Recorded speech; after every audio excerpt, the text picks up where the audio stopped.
ការងារសំណង់ហើយសល់បាត់ខំចិត្តហើយសល់ថ្ងៃហ្នឹងហើយថ្ងៃហ្នឹងទៀតនេះមើលទៅនឹងម៉ាត់ក្រោមគេឈើ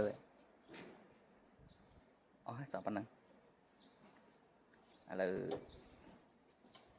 ម៉ោងចូលម៉ោង1ដល់ម៉ោង1សល់ប៉ុណ្ណឹងរើអាស្បែកហ្នឹងអស់ហើយទៅរកផ្សេង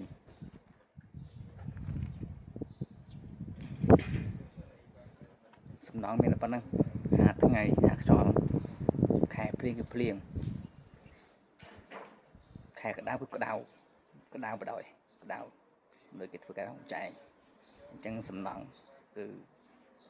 មានអីពិបាកជាងការធ្វើសំណងឯងខែក្តៅគឺក្តៅខែភ្លៀងគឺភ្លៀងវាអញ្ចឹងអត់មានបាននំលុបដូចអ្នកធ្វើរោងចក្រឯងធ្វើមិនការងារយើងមានធ្វើទៅយើងអត់មានអីធ្វើនៅរោងចក្រដូចគេយើងមានធ្វើសំណងនេះវាយដំអាហ្នឹងពុងតាំងនៅអញ្ចឹងថ្ងៃហ្នឹងហើយការងារហ្នឹងបាទអូខេបាយបាយចាំជួបគ្នានៅម្លប់ថ្មីទៀត